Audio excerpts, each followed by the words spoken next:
മനുഷ്യ ജീവിതത്തിൽ അത്യന്താപേക്ഷിതങ്ങൾ എന്ന് പറയുന്നത് എന്തൊക്കെയാണ്? ഭക്ഷണം, വസ്ത്രം, പാർപ്പിടം.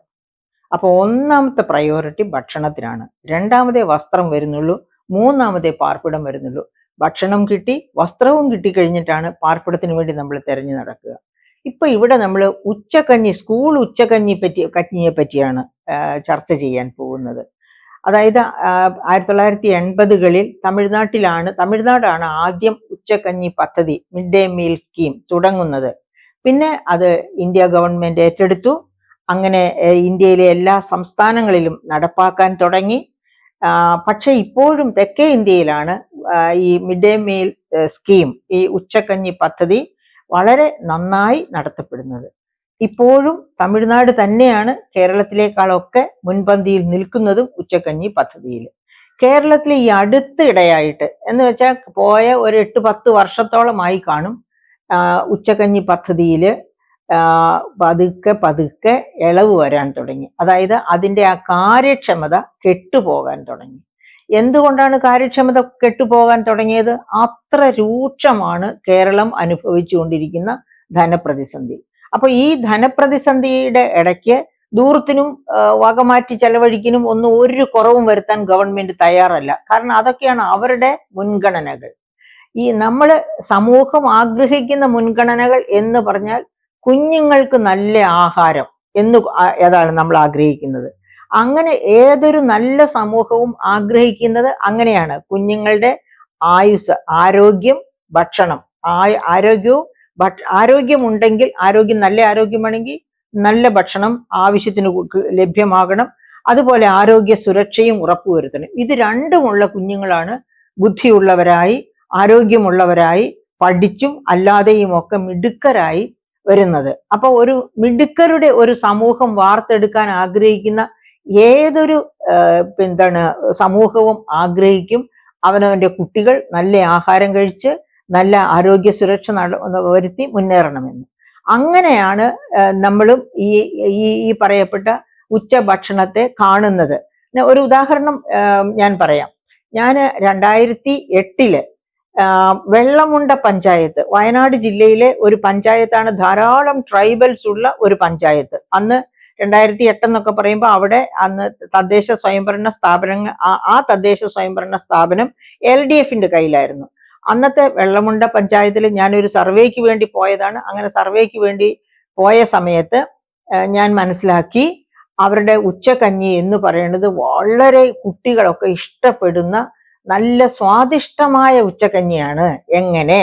ഒന്നാന്തരം ഒരു സാമ്പാർ, വിവിധ പച്ചക്കറികളെല്ലാം ചേർത്ത് ഒന്നാന്തരം സമ്പുഷ്ടമായ സാമ്പാർ, അതിൻ്റെ ഒപ്പം ഊണ്, ഇതാണ് കൊടുക്കുന്നത്. അത് മാത്രമല്ല, ആരാണ് അതിൻ്റെ ഗുണഭോക്താക്കൾ? എല്ലാ കുട്ടികളും അതിൻ്റെ ഗുണഭോക്താക്കളാണ്. പണക്കാരുടെ വീട്ടിലെ കുട്ടികൾ പോലും ഈ കഞ്ഞി അത്ര ഇഷ്ടമായതുകൊണ്ടും പിന്നെ എല്ലാവരും ചേർന്നിരുന്ന് കുടിക്കുന്നതിന്റെ മഹത്വം കൊണ്ടും, അതായത് പരസ്പര സ്നേഹത്തിന്റെയും ഒക്കെ ആ ഒരു പ്രോക്സിമിറ്റി, ധാരണയുടെയും ഒക്കെ ഒരു സാഹചര്യം സൃഷ്ടിക്കലാണ് ഈ ഉച്ചക്കഞ്ഞി ഒന്നിച്ചിരുന്ന് എല്ലാവരും കൂടി കഴിക്കുക എന്നുള്ളത്. അപ്പൊ അതിനു വേണ്ടിയിട്ട് പണക്കാരുടെ വീട്ടിലെ കുട്ടികളെ പോലും നല്ല പേരൻസ് നിങ്ങൾ സ്കൂളിലെ കഞ്ഞി കുടിക്കാൻ പറഞ്ഞയക്കും. അപ്പൊ അന്നത്തെ പഞ്ചായത്ത് പ്രസിഡന്റ്, ഞാൻ കഷ്ടകാലത്തിന് അദ്ദേഹത്തിന്റെ പേര് ഇപ്പോൾ ഓർക്കുന്നില്ല, അദ്ദേഹം പറഞ്ഞു അവിടെ ഏറ്റവും കൂടുതൽ ഇതിന്റെ ഗുണഭോക്താക്കള്, ഞാൻ പറഞ്ഞല്ലോ ഒരു ട്രൈബൽ ഏരിയയാണ് ഈ വെള്ളമുണ്ട എന്ന് പറയുന്നത്. അപ്പൊ അവിടുത്തെ ട്രൈബൽസിന് അവരൊരു ജീപ്പ് ഏർപ്പാട് ചെയ്തിരിക്കുകയാണ്. രാവിലെയും വൈകുന്നേരവും പല വട്ടം ഓടി ട്രൈബൽ ബെൽറ്റിലൊക്കെ പോയി ട്രൈബൽ കുട്ടികളെ എല്ലാം കളക്ട് ചെയ്ത് കൊണ്ടുവരിക. അങ്ങനെ കൊണ്ടുവന്ന് അപ്പം അതിൽ ഒരുപാട് കുട്ടികളും, ഞാൻ പല കുട്ടികളോടും ചോദിച്ചപ്പോൾ ഉച്ചക്കഞ്ഞിയാണ് അവരുടെ ഏറ്റവും പ്രധാനപ്പെട്ട ആഗ്രഹം. അവർക്ക് അക്ഷരങ്ങളെ അല്ല അവർ സ്നേഹിക്കുന്നത്, ആ ഉച്ചക്കഞ്ഞിയെയാണ് സ്നേഹിക്കുന്നത്. അക്ഷരത്തിന്റെ മഹത്വം ആ കുട്ടികൾ മനസ്സിലാക്കാൻ പോകുന്നതേ ഉള്ളൂ. പക്ഷെ ഉച്ചക്കഞ്ഞിയുടെ മഹത്വം അവർക്കറിയാം. കാരണം അച്ഛനമ്മമാർ രാവിലെ, അതായത് വയനാട്ടിലെ സിസ്റ്റം അനുസരിച്ചാണെങ്കിൽ കുണ്ടൽ ജോലി എന്ന് പറയും, തൊഴിലുറപ്പ് പദ്ധതിക്ക് പോലും പോകാൻ ഒക്കില്ല ഈ ആദിവാസികൾക്ക്. അവരെ ഏതെങ്കിലും ഒരു തോട്ടമുടമയുടെ അല്ലെങ്കിൽ ഒരു വലിയ ജന്മിയുടെ വീട്ടിലെ കരാർ ജോലി ഏറ്റെടുത്തിരിക്കും.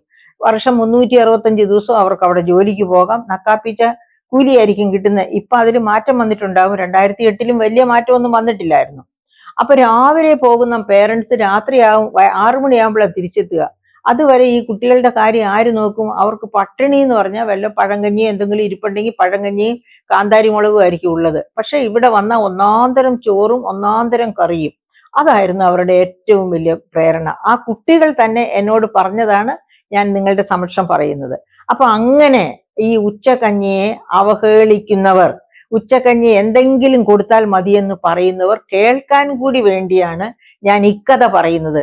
ഇനി ഇപ്പൊ നിലവിലിരിക്കുന്ന LDF ഗവൺമെന്റിന് സംശയമുണ്ടെങ്കിൽ അന്നത്തെ വെള്ളമുണ്ട പഞ്ചായത്തിനെ, 2008 ഉണ്ടായിരുന്ന വെള്ളമുണ്ട പഞ്ചായത്തിന്റെ പ്രസിഡന്റിനെ വിളിച്ച് ചോദിച്ചാൽ അറിയാം എന്തായിരുന്നു അദ്ദേഹത്തിന്റെ മനസ്സിലെ ഉച്ചകഞ്ഞിയെ പറ്റിയുള്ള പ്രോജക്റ്റ്. എത്ര നന്നായിട്ട് ആ കഞ്ഞി മുമ്പോട്ട് പോയി. ഇപ്പോഴും അങ്ങനെ തന്നെ പോകുന്നുണ്ടോ? ഇപ്പൊ തീർച്ചയായിട്ടും അങ്ങനെ പോവില്ല. കാരണം എന്താണെന്ന് വെച്ചിട്ടുണ്ടെങ്കിൽ ഇപ്പൊ കുട്ടികൾക്ക് കഞ്ഞി കൊടുക്കാനായിട്ട് എന്താ നിവൃത്തി? കഴിഞ്ഞ വർഷമൊക്കെ നമ്മൾ ചർച്ച ചെയ്തിട്ടുണ്ട്, ഇവിടെ മാധ്യമങ്ങളെല്ലാം ചർച്ച ചെയ്തതാണ്. പ്രധാനാധ്യാപകരുടെ പോക്കറ്റിൽ നിന്ന് വേണമെങ്കിൽ ഉച്ചകഞ്ഞി നടത്തുക, അതുമല്ലെങ്കിൽ പ്രധാനാധ്യാപകർ മറ്റുള്ളവരും ചേർന്ന് PTA വഴിയോ ഏതെങ്കിലും തരത്തിലൊക്കെ പിരിവ് നടത്തി ഉച്ചകഞ്ഞി സംഘടിപ്പിക്കുക. ഇങ്ങനെയൊക്കെ ആയപ്പോ അവസാനം എന്താ പറ്റിയ? കേരളത്തിലെ പ്രധാനാധ്യാപക സ്ഥാനത്തേക്ക് വരാൻ താല്പര്യം ആർക്കുമില്ല. കാരണം അവനവന്റെ പോക്കറ്റ് കാലിയാകുന്ന പരിപാടിയാണ് ഈ പ്രധാനാധ്യാപകരാവുക. കുഞ്ഞുങ്ങൾക്ക് കഞ്ഞി കൊടുത്തോണ്ടിരിക്കുന്നത് പെട്ടെന്ന് ഒരു ദിവസം കിട്ടാതെ വന്നാൽ ഒക്കെ തലകറങ്ങി വീഴും ഉച്ചയാവുമ്പോൾ. അപ്പൊ അങ്ങനെ നിർത്താൻ പറ്റില്ല, എങ്ങനെയെങ്കിലും കൊടുത്തിരിക്കണം. പിന്നെ അതുപോലെ തന്നെയാണ് അതിന്റെ ക്വാളിറ്റി. നമ്മൾ ഓർക്കേണ്ട ഒരു പ്രധാനപ്പെട്ട കാര്യമുണ്ട്, മില്ലേനിയം ഡെവലപ്മെന്റ് ഗോൾ 2030 ആവുമ്പോഴത്തേക്ക്, 21ാം നൂറ്റാണ്ട് തുടങ്ങിയതിന് ശേഷം യുണൈറ്റഡ് നേഷൻസ്, അതായത് അതിലെ അംഗരാഷ്ട്രങ്ങളെല്ലാം ചേർന്ന് 196 അംഗരാഷ്ട്രങ്ങളും ചേർന്ന് എടുത്ത തീരുമാനമാണ് 2030 ആകുമ്പോഴത്തേക്കും വിശപ്പുരഹിത ലോകം, അതായത് ഹങ്കർ ഇല്ലാത്ത, പട്ടിണി ഇല്ലാത്ത ലോകം, പോഷകാഹാര ദാരിദ്ര്യമില്ലാത്ത ലോകം. ഈ 17 മില്ലേനിയം ഡെവലപ്മെന്റ് ഗോൾസിലെ രണ്ടാമത്തെ പ്രധാനപ്പെട്ട ഗോളാണ് ഈ പട്ടിണിയില്ലാത്ത, പോഷകാഹാര ദാരിദ്ര്യമില്ലാത്ത ലോകം. അപ്പൊ അതിലേക്കാണ് നമ്മൾ പോകേണ്ടത്. അങ്ങനെ പോകുക എന്ന് വെച്ചാൽ 2030 അടുക്കാറായി കേട്ടോ, 2024 ഇപ്പോഴും ഉച്ചകഞ്ഞി കൊടുക്കാൻ പോലും നിവൃത്തിയില്ലാതെ കേരളം നീന്തുന്നു എന്ന് പറഞ്ഞാൽ എത്ര ലജ്ജാകരമാണ് കേരളത്തിന്റെ അവസ്ഥ എന്ന് ഓർത്തു നോക്കൂ. അപ്പം എന്താണ് ഇവിടെ സംഭവിച്ചുകൊണ്ടിരുന്നത്? പ്രധാനാധ്യാപകരുടെ സ്ഥാനത്തേക്ക് വരാൻ പോലും ആർക്കും താല്പര്യമില്ല. അങ്ങനെ ഉച്ചകഞ്ഞി ഒരു വലിയ പ്രതിസന്ധിയിലായിരിക്കുന്ന സാഹചര്യം. ആ സാഹചര്യത്തിലാണ് ഇപ്പൊ ഒരു മാറ്റം കൊണ്ടുവന്നിരിക്കുന്ന മാറ്റം എന്താണെന്ന് നമുക്കൊന്ന് നോക്കാം. ഇതിനു മുൻപ് 2016 മുതൽ ഇതുവരെ നിലനിന്നിരുന്ന ഒരു സിസ്റ്റം ഉണ്ടായിരുന്നു. 2016 മുതൽ, അതിനു മുൻപ് അതിനേക്കാളൊക്കെ വളരെ നല്ല മെച്ചപ്പെട്ട സ്ഥിതിയിൽ ആയിരുന്നു ഉണ്ടായിരുന്നത്. ഇപ്പൊ അന്ന് 2016 LDF ഗവൺമെന്റ് വന്നപ്പോൾ കൊണ്ടുവന്ന സമ്പ്രദായം അനുസരിച്ച് ഒരു സ്കൂളിൽ 150 കുട്ടികൾ വരെയാണ് ഉള്ളത് എങ്കിൽ ഒരു കുട്ടിക്ക് 8 രൂപ എന്ന കണക്കിൽ കൊടുക്കും. 150 മുതൽ 500 കുട്ടികൾ വരെ ഉണ്ടെങ്കിൽ ഒരു കുട്ടിക്ക് 7 രൂപ എന്ന ക്രമത്തിൽ കൊടുക്കും. 500-ന് മുകളിൽ കുട്ടികൾ ഉള്ള സ്കൂളാണെങ്കിൽ എല്ലാ കുട്ടികൾക്കും 6 രൂപ എന്ന രീതിയിൽ കൊടുക്കും. ഇതും ഒരു വലിയ കൊടുക്കലൊന്നും അല്ല കേട്ടോ. കാരണം നമ്മൾ ഒരു അഡ്വർടൈസ്മെന്റ് കാണാറില്ലേ, നമ്മുടെ ക്രിക്കറ്റ് മഹാരഥന്മാര് ചേർന്ന് പറയും, ഒരു കുട്ടി ചോദിക്കില്ലേ എങ്ങനെയാണ് നിങ്ങൾ സ്ട്രോങ് ആയതെന്ന് ചോദിക്കുമ്പോൾ മുട്ട കഴിച്ച് എല്ലാ ദിവസവും മുട്ട കഴിക്കുമെന്നൊരു അഡ്വർടൈസ്മെന്റ് കേൾക്കാറില്ലേ? ആ അഡ്വർടൈസ്മെന്റ് ഇല്ലെങ്കിലും നമുക്കറിയാം കുട്ടികൾ ഒരു ദിവസം ഒരു മുട്ടയെങ്കിലും കഴിച്ചിരിക്കണം, ഒരു ഗ്ലാസ് പാലെങ്കിലും കുടിച്ചിരിക്കണം എന്നൊക്കെ നമുക്ക് എല്ലാവർക്കും അറിയാവുന്ന കാര്യങ്ങളാണ്. പോഷക ദാരിദ്ര്യമില്ലാതെ കുട്ടികൾ വളരണമെങ്കിൽ ഇങ്ങനെയൊക്കെ കൊടുക്കണം. ഇനി സ്കൂളുകളിൽ പാല് കൊടുക്കാമെന്ന് വെച്ചാൽ അത് വെള്ളം ചേർത്ത് കൊടുത്തു എന്നോ, നല്ല പാല് ടീച്ചർ വീട്ടിൽ കൊണ്ടുപോയി എന്നോ, അല്ലെങ്കിൽ ആയ വീട്ടിൽ കൊണ്ടുപോയെന്നോ ഒക്കെയുള്ള പ്രശ്നങ്ങൾ ഉണ്ടാകാം. വേണ്ട, മുട്ട കൊടുക്കാം. മുട്ടയ്ക്കകത്ത് വെള്ളം ചേർക്കാൻ ഒക്കില്ലല്ലോ.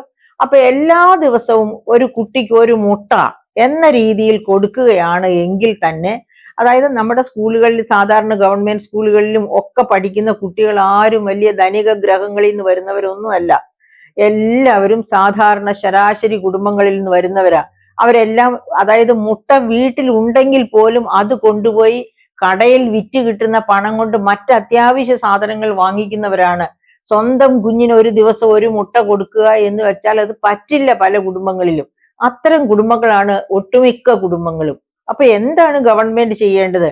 ഒരു കുട്ടിക്ക് ഒരു മുട്ട എല്ലാ ദിവസവും എന്ന രീതിയിൽ. ഇപ്പൊ മുട്ടയ്ക്ക് 6 രൂപയാണ് വില. അപ്പൊ ഒരു കുട്ടിക്ക് ഒരു മുട്ട ഒരു ദിവസം കൊടുക്കണമെന്നുണ്ടെങ്കിൽ തന്നെ ഈ പറഞ്ഞിരിക്കുന്ന തുകയിലൊന്നും ഉച്ചക്കഞ്ഞി നടക്കില്ല. അപ്പൊ ഇപ്പൊ പറഞ്ഞിരിക്കുന്ന തുകയുടെ തന്നെ 2016 കൊണ്ടുവരുന്നതിന്റെ തന്നെ ഇരട്ടി ആക്കിയാലേ ഒരു ദിവസം ഒരു മുട്ട എന്ന രീതിയിൽ കൊടുത്തുകൊണ്ട് ഉച്ചക്കഞ്ഞിയും സാധ്യമാക്കാൻ പറ്റൂ. പക്ഷെ ഇപ്പൊ പുതുതായിട്ട് കൊണ്ടുവന്നിരിക്കുന്ന, അതായത് ഗവൺമെന്റ് ഓഫ് ഇന്ത്യയുടെ പദ്ധതിയുമായി ബന്ധപ്പെട്ട് കൊണ്ടുവന്നിരിക്കുന്ന ഒരു സ്കീമാണ്. അപ്പൊ ഈ ഗവൺമെന്റ് ഓഫ് ഇന്ത്യയുടെ സ്കീം എന്ന് പറയുമ്പോൾ അത്ര വലിയ സ്കീമാണെന്ന് ആരും തെറ്റിദ്ധരിക്കണ്ട കേട്ടോ. ഹ്യൂമൻ ഡെവലപ്മെന്റ് ഇൻഡെക്സിലെ ആദ്യം പരിഗണിക്കുന്ന 2 നോംസ് എന്താണെന്നറിയാമോ? ആരോഗ്യം, വിദ്യാഭ്യാസം. എന്നിട്ട് പിന്നെ അതിന്റെ സ്റ്റാൻഡേർഡ് ഓഫ് ലിവിങ്, നമ്മുടെ ലോഞ്ചിവിറ്റി, അതായത് ആയുർദൈർഘ്യം, ഇങ്ങനെ പല ഫാക്ടേഴ്സ് ഉണ്ട്. ഇതിലെ ആദ്യത്തെ എന്താ പറയുക, ആരോഗ്യം അല്ല, ഈ ഇൻഡെക്സ് തന്നെ എടുക്കുക. ഹ്യൂമൻ ഡെവലപ്മെന്റ് ഇൻഡെക്സ് കൊണ്ടുവന്ന കാലം മുതൽ ഇന്ത്യയുടെ സ്ഥാനം 140 മുകളിലാണ്. കഴിഞ്ഞ വർഷം 142, 143 അപ്പൊ അത്രയ്ക്ക് ദോഷമായിരിക്കുന്ന ആ ഹ്യൂമൻ ഡെവലപ്മെന്റ് ഇൻഡെക്സില് കേരളത്തിന്റെ ഹ്യൂമൻ ഡെവലപ്മെന്റ് ഇൻഡെക്സ് ഇന്ത്യയിൽ എന്നും ഒന്നാമതാണ്. കേരളത്തിന്റെ ഹ്യൂമൻ ഡെവലപ്മെന്റ് ഇൻഡെക്സ് പാശ്ചാത്യ ദേശങ്ങളുടേതിനോട് കിടപിടിക്കുന്നതുമാണ് എന്ന് പറഞ്ഞ് അമർത്യ സെന്നിനെ പോലെയുള്ള നോബൽ ലൊറേറ്റ്സ് തന്നെ കേരളത്തിന് കയ്യടി തന്നിട്ടുള്ളതാണ്. അങ്ങനെയുള്ള കേരളത്തിലാണ് ഈ ആരോഗ്യത്തെ പരിപാലിക്കുന്നതിന് ആവശ്യമായ ഒരു ദിവസം ഒരു മുട്ട ഒരു കുട്ടിക്ക് എന്ന രീതിയിൽ കൊടുക്കാൻ പോലും കഴിയാതെ വിഷമിക്കുന്നത്. അപ്പൊ നമ്മൾ തീർച്ചയായിട്ടും അത് പരിഗണിക്കണം. ഇന്ത്യ അത് പരിഗണിക്കുന്നില്ല എന്നുള്ളത് ഇപ്പൊ ഇന്ത്യയുടെ പാറ്റേൺ അനുസരിച്ച് എന്ന് പറഞ്ഞ് നമ്മുടെ പിണറായി വിജയൻ മുഖ്യമന്ത്രി കൊണ്ടുവന്നിരിക്കുന്ന ആ സിസ്റ്റം നോക്കിയാൽ അറിയാം. പ്രൈമറി സ്കൂളിൽ എത്ര കുട്ടികൾ ഉണ്ടെങ്കിലും 6 രൂപ. അതുപോലെ തന്നെ അപ്പർ പ്രൈമറി സ്കൂളിൽ എത്ര കുട്ടികൾ ഉണ്ടെങ്കിലും 8 രൂപ 17 പൈസ. അപ്പർ പ്രൈമറി സ്കൂളിൽ 8 രൂപ 17 പൈസ. പ്രൈമറി സ്കൂളിൽ, അതായത് 1 മുതൽ 5 വരെയുള്ള ക്ലാസ്സുകളിൽ 6 രൂപ ഒരു കുട്ടിക്ക്. 5 മുകളിൽ 8 വരെയുള്ള, ഒന്നാം ക്ലാസ് മുതൽ 8ാം ക്ലാസ് വരെയാണ് ഈ ഉച്ചക്കഞ്ഞി കൊടുക്കുന്നത്. അപ്പൊ 5 മുതൽ 8 വരെയുള്ള ക്ലാസ്സുകളിലെ കുട്ടിക്ക് 8 രൂപ 17 പൈസ. അപ്പൊ 8 രൂപ 17 പൈസ എന്ന് പറയുന്നത് ഈ എന്താണ് ലോവർ പ്രൈമറി സ്കൂളിലെ കുട്ടികൾക്കും കൂടി കൊടുക്കുകയാണെങ്കിൽ ഓക്കെ, തരക്കേടില്ല. അതും തരക്കേടില്ലെന്ന് നമുക്ക് പറയാൻ പറ്റുള്ളൂ. കാരണം ഒരു കോഴിമുട്ടയ്ക്ക് 6 രൂപ വിലയുള്ള സമയത്ത് 8 രൂപ 17 പൈസ കൊടുത്താൽ പോലും ദിവസം ഒരു മുട്ട കൊടുക്കാൻ പറ്റില്ല. അപ്പോൾ ഇത് 10 രൂപ എങ്കിലും ആക്കി കുറഞ്ഞ പക്ഷം വർദ്ധിപ്പിക്കുകയാണ് വേണ്ടത്. ഈ കാര്യം, അതായത് ഗവൺമെന്റിന്റെ ഒന്നാം പ്രയോറിറ്റിയിൽ തന്നെ ഉച്ചക്കഞ്ഞി ഇടണം. കാരണം അതിദരിദ്രരായ കേരളീയർ, അവരുടെ കുട്ടികൾ ഈ ഉച്ചക്കഞ്ഞിയെ മാത്രം ലാക്കാക്കി സ്കൂളിൽ വരുന്നവരുണ്ട്. അത്തരം കുഞ്ഞുങ്ങൾക്ക് അതുപോലെ തന്നെ ഉച്ചക്കഞ്ഞിയുടെ മറ്റൊരു വളരെ പ്രധാനപ്പെട്ട ലോകം അംഗീകരിക്കുന്ന ഗുണമാണ് ഒരു പ്രോക്സിമിറ്റി, പരസ്പര ധാരണ. ഞങ്ങളെല്ലാം ഒരു ദൈവത്തിന്റെ മക്കളാണ്, അല്ലെങ്കിൽ ഒരു രാജ്യത്തെ we are all brothers and sisters in India എന്ന ആ ഒരു സഹോദരത്വം അവരിൽ ജനിപ്പിക്കാൻ സഹായിക്കുന്നതാണ്. ഉച്ചനീചത്വ ബോധമില്ലാതെ, ജാതി വെറി ഇല്ലാതെ മുന്നോട്ട് കൊണ്ടുപോകാൻ അവരെ സഹായിക്കുന്ന ഒരു ഇടമാണ് ഉച്ചകഞ്ഞിയുടെ ഇടം എന്ന് പറയുന്നത്. അത് ഗവൺമെന്റ് മനസ്സിലാക്കുകയാണെങ്കിൽ ഉച്ചകഞ്ഞിക്ക് വേണ്ടി കുറഞ്ഞത് 10 രൂപ, അത് വലുതാണെന്ന് പറയാൻ ഒക്കില്ല, കുറഞ്ഞത് 10 രൂപയെങ്കിലും എല്ലാ കുട്ടികൾക്കും വേണ്ടി മാറ്റി വെക്കണം. ഒരു ദിവസം ഒരു മുട്ടയെങ്കിലും, മുട്ടയിൽ വെള്ളം ചേർക്കാൻ പറ്റാത്തത് കൊണ്ട്, അതുപോലെ അന്ന് ഞാൻ വെള്ളമുണ്ട പഞ്ചായത്തിലെ കാര്യം പറഞ്ഞതുപോലെ ധാരാളം പച്ച വെജിറ്റബിൾസ് ചേർന്ന കറികൾ ചേർത്ത് വേണം അവർക്ക് കഞ്ഞി കൊടുക്കാൻ. അങ്ങനെ പോഷകാഹാര ദാരിദ്ര്യം ഇല്ലാത്ത ഒരു ലോകം കെട്ടിപ്പടുക്കുന്നതിന്, പോഷകാഹാര ദാരിദ്ര്യം ഇല്ലാത്ത ഒരു കേരളം നമുക്ക് ആദ്യം കെട്ടിപ്പടുക്കാം.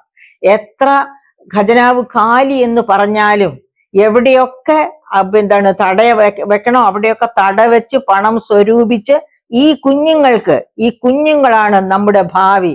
കേരളത്തിന്റെ ഭാവി മുഖം എന്ന് പറയുന്നത് ഈ കുഞ്ഞുങ്ങളാണ്. ആ കുഞ്ഞുങ്ങളിൽ നിക്ഷേപിക്കുക. അവരിൽ നിക്ഷേപിക്കുന്നതാണ് 10,000 ഇരട്ടി പ്രകാശത്തോടുകൂടി, ശക്തിയോടുകൂടി പ്രതിഫലിച്ച് വർദ്ധിച്ചു വരുന്നത്. അതായിരിക്കും ഭാവി കേരളം. അതുകൊണ്ട് ഉച്ചക്കഞ്ഞി ഒരു ചർച്ചാ വിഷയമാക്കി നശിപ്പിക്കാതെ അവർക്ക് സമ്പുഷ്ടമായ ആഹാരം കൊടുക്കണം ഒരു നേരം എന്ന് തന്നെ ഗവൺമെന്റ് തീരുമാനിക്കുക. അത് മാത്രമാണ് എനിക്ക് അഭ്യർത്ഥിക്കാനുള്ളത്.